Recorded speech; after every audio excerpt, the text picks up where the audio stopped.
Ok, pessoal, então nesse bloco a gente passa menos, de forma bastante rápida, um pouquinho a história da formação do cânon do Novo Testamento, ao menos com os poucos documentos históricos que a gente tem, né? Não temos muita coisa que se estabeleça de forma clara. A primeira referência mais antiga que a gente tem a respeito de livros serem ou não canônicos e inspirados, se trata deste bispo asiático da Ásia, Papias de Hierápolis, morreu mais ou menos por volta do ano 140 depois de Cristo, em sua obra chamada Explicação das Palavras do Senhor. É uma obra que ele escreveu, um livreto que ele escreveu e que Cupim devorou, comeu. A gente não tem notícia, nunca se encontrou nenhum vestígio dessa obra. A gente a conhece por meio da citação que dela faz Eusébio de Cesareia na sua obra História Eclesiástica. Então, é uma tradição de, digamos assim, de referir-se a certos livros do Novo Testamento e, inclusive, atribuir-lhes autoria, né, que remonta a Papias de Hierápolis.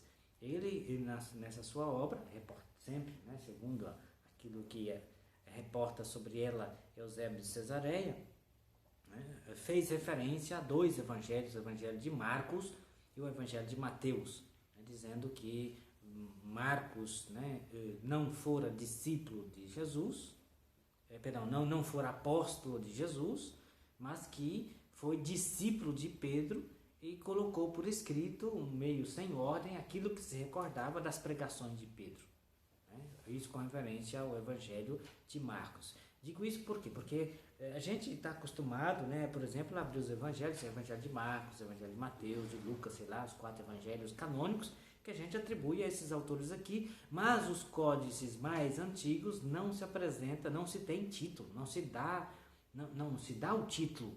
A gente falou sobre isso, só em períodos mais tardios, cópias das cópias é que começa a aparecer a titulação. Catá Marcon, Catá Lucan, Catá Ioanen, Catá Mataios, né? Segundo Mateus, segundo Marcos, segundo... Então, os códices antigos começam no texto. Os fragmentos, pelo menos, né, dos códices mais antigos começam no capítulo 1, versículo 1 lá, né, sem divisão de capítulo, sem versículo, sem nada, começa o texto limpinho, não se tem indicação nenhuma de quem escreveu o negócio. Então, a gente tem uma tradição de atribuição de autoria, né, a esses livros, e que a informação mais antiga que a gente tem está nesta obra, né, a Explicação das Palavras do Senhor, de Papias de Hierápolis, reportado por Eusébio de Cesareia. Depois dele a gente tem Irineu de Leão, né, que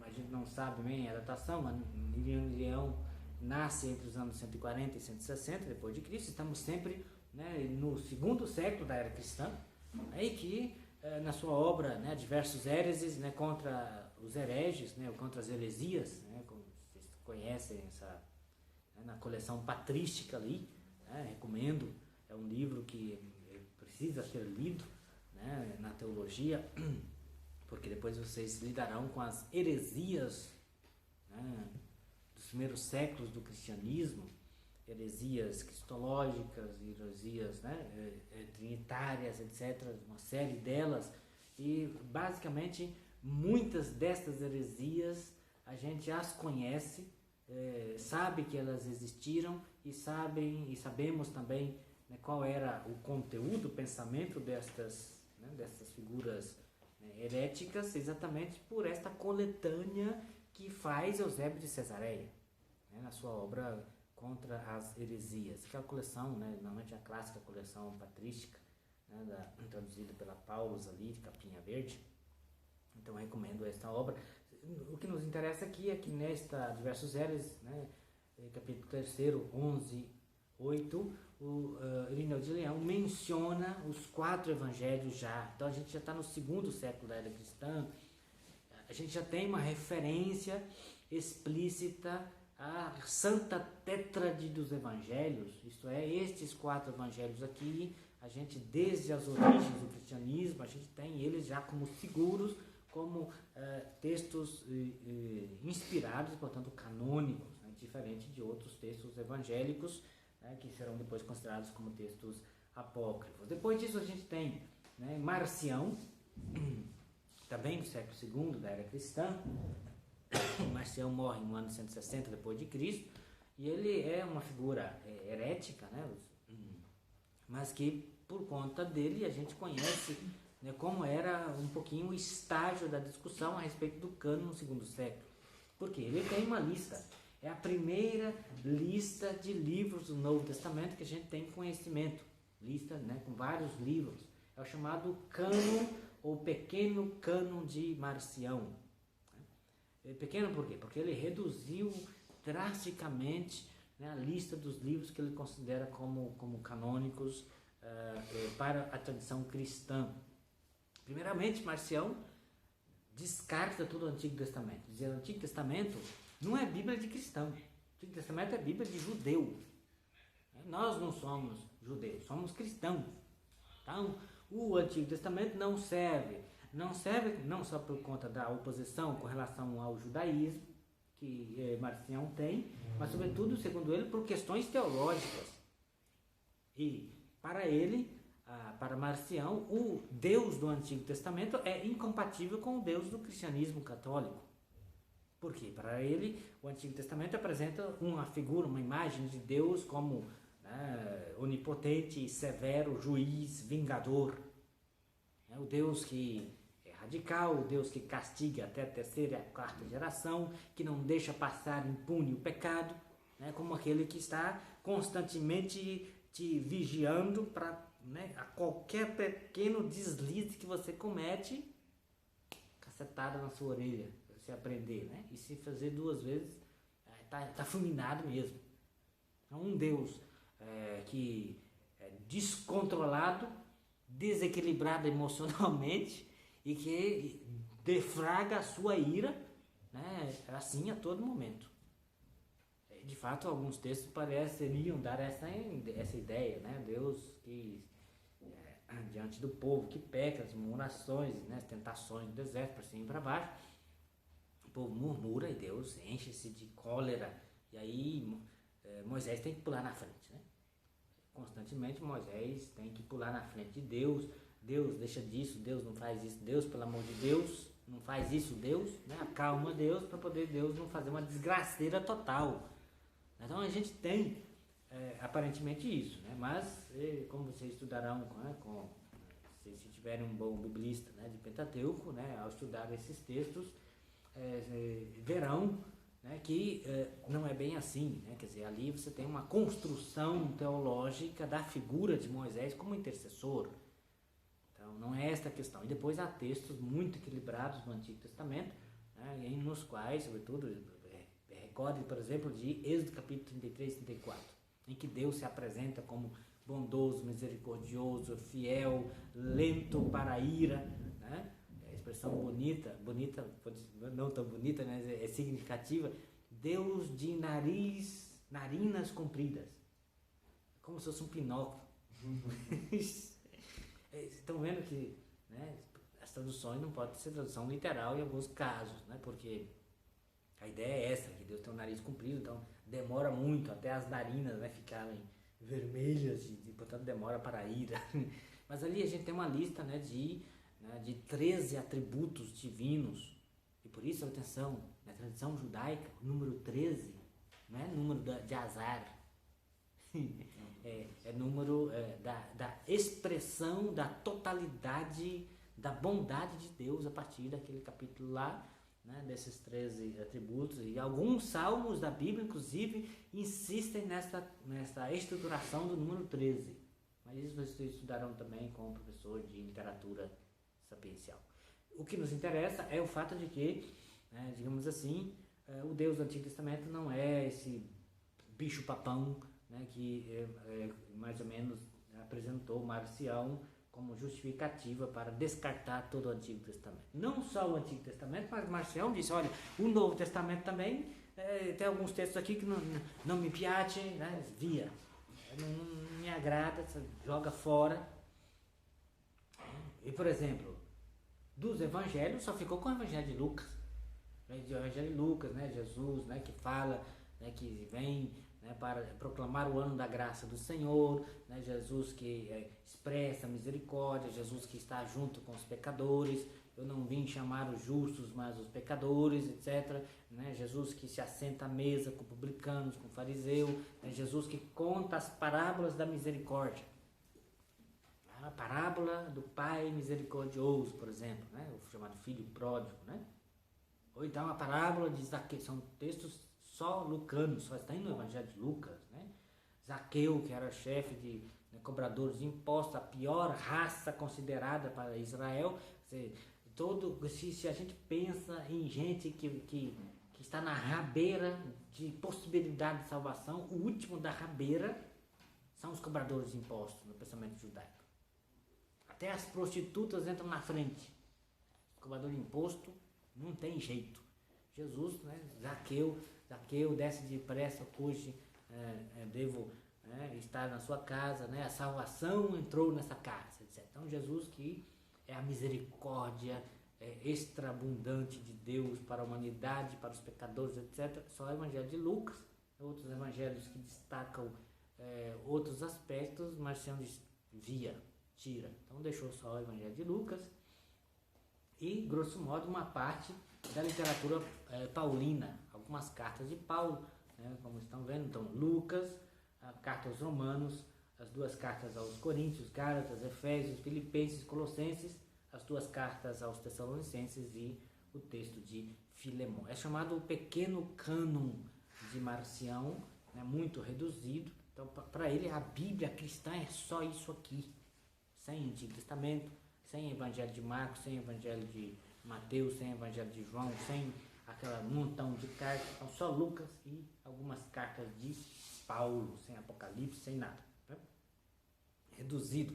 E é claro que, por conta da manifestação de uma posição herética, o cristianismo, né, reage para depois confirmar aquilo que faz parte da tradição. Então a gente terá reação de outros, né, que vão confirmar esta situação aí, né, digamos, do cânon completo dos livros do Novo Testamento. Orígenes é o próximo da lista, do ano 184 a 253, com base no testemunho de Eusébio de Cesareia, na sua obra História Eclesiástica, apresenta uma classificação tripartida dos livros do Novo Testamento. Então aqui a gente já tem, né, digamos assim, um autor, Orígenes, que é um grande biblista, a propósito, né, que é bastante equilibrado, né, só não se tornou padre da igreja porque cometeu um desatino, como vocês sabem, né? A gente teve problemas ali de ordem, né, um pouquinho sexual, né, e lendo o Evangelho de Mateus, né, leu um pouquinho meio fundamentalista, né, aquela parte, né, do Sermão da Montanha do Evangelho de Mateus, né? Se o teu olho te leva a pecar, arranca ou joga fora. Se tua mão te leva a pecar, arranca e corta e joga fora. Se teu pé te leva a pecar, arranca e joga fora. No caso dele, parece que o que o levou a pecar foi a genitália, e ele então pegou o facão, jogou fora, resolveu o assunto, né? Isso aqui não vai mais me perturbar. Então, por conta disso, acabou não sendo, né, colocado na lista, né, os padres da igreja, né? Ser padre da igreja não pode cortar um pedaço do corpo, né? Se alguém pretende aí ser padre da igreja, né, doutor da igreja, etc., nada de cortar um pedaço fora. Não funciona. Mas o que interessa é que a Orígenes apresenta é alguém que intensificou, né, os estudos da Sagrada Escritura com muita fineza estilística a propósito, né? Ele faz parte da escola alexandrina, Orígenes de Alexandria, que é uma escola que se tornou bastante importante, né? Temos dois grandes centros teológicos da antiguidade, no início do cristianismo, em Alexandria de um lado e na Síria do outro, né? Em Antioquia, a escola antioquena, né, e a escola alexandrina. São dois grandes centros de estudos bíblicos e teológicos das origens do cristianismo. São muito importantes, né? Muito importantes. Aí, com aquelas duas vertentes, inclusive, de investigação do ponto de vista dogmático, que vocês estudarão na dogmática, né? De uma teologia apofática e uma teologia catafática. A teologia, né, apofática é aquela sobre a qual você diz, de Deus não se pode falar, Deus é mistério, então não se pode, digamos assim, refletir teologicamente sobre o mistério de Deus per se, né, em si mesmo, na sua constituição intrínseca desde toda a eternidade. Só se pode saber de Deus aquilo que ele manifestou, que ele revelou. Teologia apofática, né?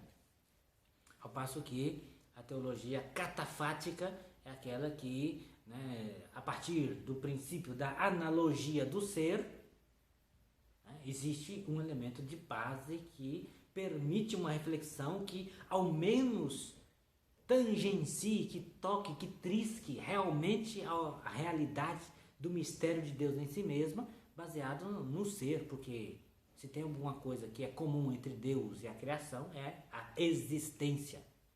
O mundo existe, eu existo, Deus existe. Eu sou, Deus é.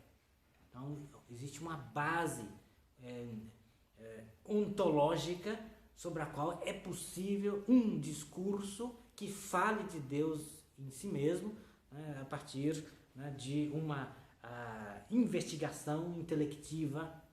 Então, a teologia catafática que ousa digamos, falar a respeito de Deus, né, da qual depois a tradição, né, latina desenvolverá bastante, sobretudo a escolástica, né, Santo Tomás de Aquino e, né, os padres latinos, né, Santo Agostinho, né, Santo Ambrósio e outros, né, depois com a escolástica clássica que ousa discursar, né, sobre os mistérios de Deus em si mesmo, embora sabendo que o discurso humano, né, simplesmente tangencia a realidade do ser sem expressar a totalidade, né, da sua realidade mesma, né? Então, quando vocês estudarão os dogmas, né, a trindade, né, pneumatologia, cristologia, etc., né, a tradição cristã, católica, ocidental, né, seguiu esta vertente de uma teologia catafática. Mas esse aqui é outro assunto. O que nos interessa é que Orígenes está na base um pouquinho desse elemento e que ele faz, né, uma reflexão a partir, né, dessa discussão a respeito de livros, quer dizer, uns aceitam, outros têm dúvidas, outros rejeitam outros. Então ele faz uma divisão tripartida e diz, olha, existem livros que são reconhecidos, né, homologúmena, então são homologados. Origem é Alexandria, língua grega, né? Então, são reconhecidos, e aí ele coloca como textos reconhecidos no cristianismo católico os 4 evangelhos, estamos falando dos 4 evangelhos canônicos que a gente tem na Bíblia, né? Mateus, Marcos, Lucas e João, Atos dos Apóstolos. Veja que a gente está mais ou menos na passagem no final do 2º século, início do 3º século da era cristã. Já tem reconhecido esses 4 evangelhos, os Atos dos Apóstolos, as 13 cartas de Paulo, já estão seguras aqui, a primeira carta de Pedro, a primeira carta de João e o Apocalipse. Okay? E aqui a gente vê Orígenes colocando na lista, na segunda classificação, que ele chama de livros controversos, isto é, que há debates, né? Alguns puxam para um lado, outros puxam para o outro, alguns aceitam, alguns colocam em dúvida, né? Que ele chama de anfibalômena, claro, né? A origem é de língua grega, como eu falei. Balo em grego significa lançar, jogar, né? Anfi, 2, é como o sapinho que é anfíbio, né? Primeiro nasce dentro, girindo dentro da água, depois sai, né? E desenvolve o pulmão e respira, então, anfíbio, então anfibalômena, então é 2 lados, né? Jogado para um lado ou para o outro. Então esses são os livros controversos, e veja que esses livros controversos aqui é parte daqueles livros que nós acabamos de mencionar no bloco precedente, isto é, dos livros deuterocanônicos do Antigo Testamento. Em outras palavras, são aqueles que em algum momento receberam dúvida. Está aí a atestação documental, né, histórica, do motivo pelo qual esses livros são deuterocanônicos. Foram recusados por alguns. Orígenes, reportando-se ao testemunho de Eusébio de Cesareia, História Eclesiástica, né, livro 6º, né, parágrafos 25 para frente, está lá, está traduzido em português, você pode ler lá. Então são controvérsias. A segunda carta de Pedro, nós falamos dela ainda há pouco, segunda carta de João, carta aos Hebreus, carta de Tiago, carta de Judas. Então uma grande parte aqui, né, dos que são chamados deuterocanônicos do Novo Testamento estão nessa lista de controvérsias. E a terceira parte, a terceira lista de classificação, que ele chama de falsos, pseudosos significa falso, né? Falsos, em outras palavras, são textos, né, que não são canônicos e que alguns talvez pretenderam que estes fossem canônicos, e ele está dizendo isso aqui não são. E aí a gente já começa a ver uma lista de textos apócrifos do Novo Testamento, né? Temos ali o Evangelho dos Egipcianos, o Evangelho de Basílide, o Evangelho de Tomé, o Evangelho de Matias, o famoso Evangelho de Tomé. A propósito, diversos desses livros diversos desses livros apócrifos que nós conhecemos e que a gente chama de apócrifos do Novo Testamento, né, a gente só os conhecia pelo testemunho dos padres da igreja que falavam que existiam esses livros, como é o caso aqui de Orígenes de Eusébio de Cesareia. Só mais recentemente, né, que esses livros foram descobertos, ou fragmentos, ou partes deles foram descobertos pela arqueologia. A descoberta arqueológica, por exemplo, no Egito de Tel El Amarna, né, eu já falei para vocês que aquele sítio arqueológico onde estava situada a cidadela de Aquetaton, dedicada ao deus Sol, porque o faraó Amenófis IV, chamado de Aquetaton, de Akhenaton, né, que construiu a cidade de Aquetaton. Então, o cara chamava Akhenaton, Aton, disco solar, né? Então, devotado ao culto, sacerdote, né? Era sacerdote. Então, ali se encontrou um bom número de pergaminhos e de textos, entre os quais alguns textos apócrifos do Novo Testamento. E depois, outras descobertas posteriores, né? A Geniza do Cairo, né, por exemplo, que é uma espécie de dispensa de uma sinagoga judaica caraíta no Egito. Até hoje existe um grupo judaico chamado caraíta no Egito. Então, numa dispensa, né, de uma antiga sinagoga aos escombros, se encontramos diversos livros por lá, entre os quais, por exemplo, lá foi encontrado 2/3 em hebraico do livro do Eclesiástico, que até então, né, a tradição cristã o havia recebido, que é um deuterocanônico do Antigo Testamento. Só tinha conhecimento disso pela vertente grega, porque, né, o prólogo do livro Eclesiástico, né, o cara diz: eu traduzi porque a obra foi escrita pelo meu avô, né? Jesus Ben Sira, se chama o cara, escreveu o livro do Eclesiástico em hebraico, e ele está dizendo: olha, eu traduzi, é muito difícil traduzir, né? Peço que vocês, né, não levem em conta, porque várias expressões em hebraico são praticamente impossíveis de ser traduzidas para o grego, certo? Então tá aí a obra que eu traduzi para vocês. O cara tá aqui em Alexandria, no Egito, traduz o negócio para o grego. Então a gente sabia pelo prólogo do texto que a obra havia sido escrita inicialmente em hebraico, mas ninguém tinha notícia disso, né? E aí, em 1896, na Geniza do Cairo, no Egito, tá lá 2/3 do Eclesiástico, né? Então, há 2 séculos atrás, né, foi descoberto em hebraico. E depois, a partir de 1948, né, mais especificamente 1954, na segunda caverna das grutas dos pergaminhos do Mar Morto, encontrou outros fragmentos. E depois, em 1969, né, também se descobriu, né, um pedaço do livro do Eclesiástico em hebraico, por exemplo, né, na fortaleza de Massada. Então veja, processo de descoberta desses livros, até então a gente sabia que eles existiam por parte do testemunho dos padres da igreja, mas a gente não sabia o que estava escrito, qual era o conteúdo, etc.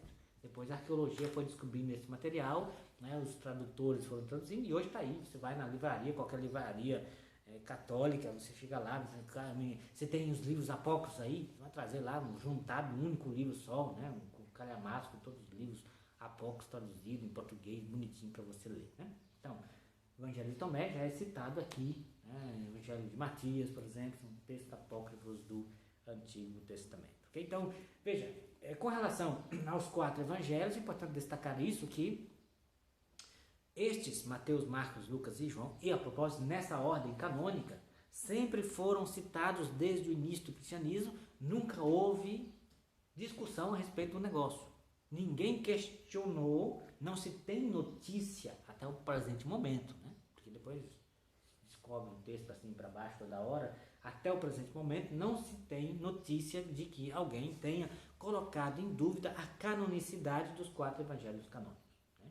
O próprio Clemente de Roma menciona, finalzinho do primeiro século da era cristã, a gente já tem a referência, né, aos evangelhos, a esses evangelhos canônicos aqui, né, pelo texto de Clemente de Roma. Santo Inácio de Antioquia morreu, né, devorado por um leão faminto, né, em Roma, né, depois de escrever 7 cartas, né, de sua viagem de Antioquia,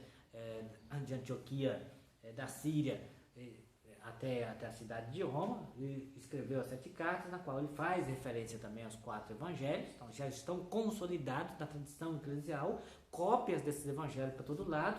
O próprio Papias, como já mencionei, né, cita os evangelhos de Mateus e de Marcos. Santo Irineu menciona os 4 evangelhos, né, o fragmento de Muratori, eu falarei um pouquinho disso, né, sobre esse fragmento, porque o negócio é fragmentado. O Muratori é um texto que tem uma lista, né, de livros canônicos do cristianismo católico, menciona os evangelhos de Mateus, Marcos, Lucas e João, exatamente nessa ordem. Eusébio de Cesareia fala da Santa Tétrade, né, dos evangelhos. Tétrade, são 4 evangelhos e não mais. Então, tradição segura, consolidada pelo cristianismo católico desde os inícios, atestado por documentos mais antigos possíveis. Né? Terceiro documento, né, acabei de mencionar, o fragmento de Muratori, né, o chamado Cânon de Muratori, ou Muratoriano, como é chamado. A gente conhece somente a versão latina do negócio, possivelmente foi traduzida de um texto grego, provavelmente provinha da cidade de Roma, enumera 22 ou 23, porque o negócio é fragmentado, não se sabe, o cupim comeu a parte final do negócio, né, livros do Novo Testamento. Né? Então, se menciona os 4 evangelhos, na ordem atual, Mateus, Marcos, Lucas e João, menciona os Atos dos Apóstolos, menciona 13 cartas de Paulo. Aqui não entra a carta aos Hebreus, né? Por quê? Já falei, carta aos Hebreus foi um texto deuterocanônico do Novo Testamento, só um momento mais tardio é que ela entra nos textos reconhecidos. Menciona as 3 cartas católicas, Judas, né, e as 2 cartas de João, a primeira e a segunda, não a terceira, né, exclui Tiago, a primeira carta de Pedro, né, o Apocalipse de João, e acrescenta também um Apocalipse de Pedro, chamado, que é um texto apócrifo. Né? Então, essa lista aí, né, que a gente tem do chamado Cânon Muratoriano, né, que é uma atestação bastante antiga, né, da metade do 2º século da era cristã. Então, assim, é a lista mais antiga que a gente tem. Quer dizer, tem uma outra mais antiga, mas é do herege, né, de Marcião, que é precedente. Depois de Marcião, essa aqui, que esse cara, né, Muratori, não é. É chamado Muratoriano, que ninguém sabe quem escreveu essa bendita lista. A questão é que quem encontrou o negócio era um Muratore. O que é um Muratore? Vocês sabem, italianos são versados, né? Italiano é um pedreiro. Já estava mexendo, construindo, reformando lá, escavando, achou o negócio, então chamado de Muratore. Muratore constrói muro, lemura, são paredes, né? Levanta paredes, pedreiro. Ok, então, quarta fonte, última, né? Antes de terminar esse bloco aqui, o próprio Eusébio de Cesareia, na sua obra História Eclesiástica, né? Livro 3, 25 para frente, menciona capítulo 25, versículos, né? Parte no parágrafo 1 a 7, faz, né, um texto bastante extenso, descrevendo, né, a situação dos livros, canônicos, ou dos discursos daqueles que estão em dúvida, etc., daqueles que não são canônicos. Então, né, essas 3 listas ali, 3 classificações também, a gente percebe claramente. Uma primeira, do chamado homologúmena, isto é, dos reconhecidos, como a gente já falou, que Eusébio de Cesaré diz que é para leitura litúrgica e privada. Então, esses que são reconhecidos, se lê na igreja, na liturgia, faz parte da tradição litúrgica da igreja. E se você quiser ler em casa, né, tiver grana para poder mandar fazer uma cópia do negócio para você, pode ler em casa. Então, não é pecado ler a Bíblia, né, os textos reconhecidos, oficiais. Né? Então, na lista desses reconhecidos, né, eu coloco os 4 evangelhos, Mateus, Marcos, Lucas e João, nessa ordem aqui, Atos dos Apóstolos, as 13 cartas de Paulo, e aqui, curiosamente, inclui já a Epístola aos Hebreus. Então, a Epístola aos Hebreus já passou por aquela fase, né, de debate, né, e já foi reconduzida para o cânon.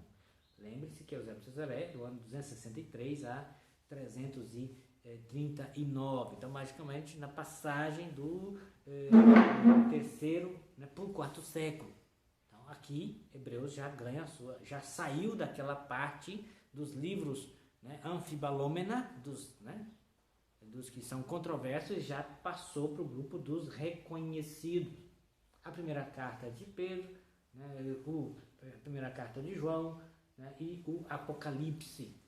Apocalipse é uma coisa problemática, né, porque o texto aqui do Eusébio de Cesaré, depois vocês podem ler, né, inicialmente me coloca o Apocalipse, ele coloca se sequer o Apocalipse, né, entre os reconhecidos. E depois entra lá no terceiro grupo dos espúrios, né, dos que não são inspirados, eles colocam se quiser o Apocalipse. Então ninguém sabe o que ele decidiu sobre o Apocalipse.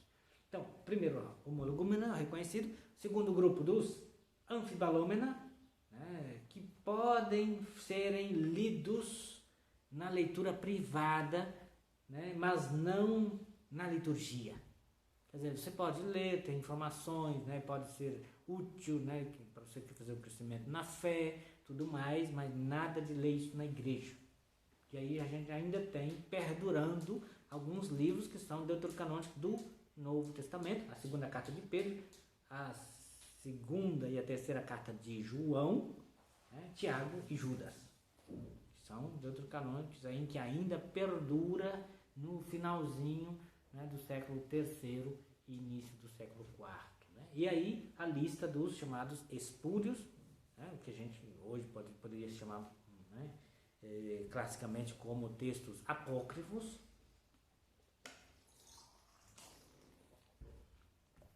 que ele coloca os Atos de Paulo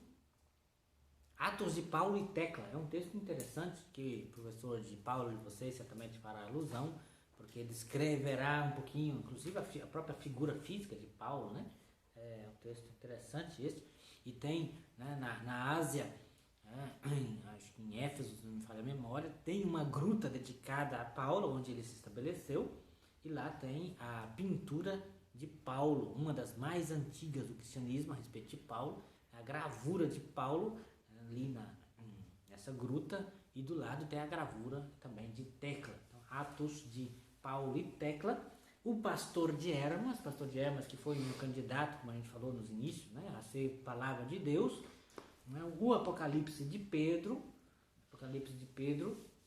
carta de Barnabé, a Didaqué, e aqui, se sequer, como diz, né, Eusébio de Cesaré, também o Apocalipse. Veja que a Didaqué foi, em algum momento, candidato para ser palavra de Deus no Novo Testamento. E, finalmente, né, a definição canônica dos livros do Novo Testamento, que a gente tem, primeira referência dos 27 livros completos, como a gente tem do Novo Testamento, aparece pela primeira vez numa carta de Santo Atanásio, né, carta 39, do ano 237, na qual ele apresenta essa lista completa aqui, né, que a gente tem do Novo Testamento. E esta mesma lista de 27 livros será confirmada no Concílio de Hipona, né, em 393, do qual o próprio Agostinho tomou parte, e que foi, claro, as atas, melhor dizendo, do Concílio de Hipona, né, se perderam, mas ela foi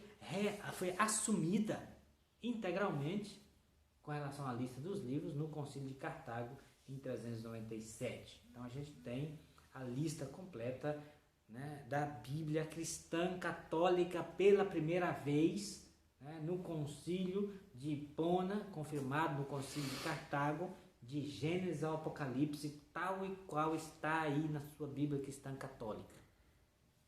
Então, primeira definição conciliar, né, do cânon de toda a Bíblia cristã católica, né, Concílio de Hipona, reconfirmado pelo Concílio de Cartago.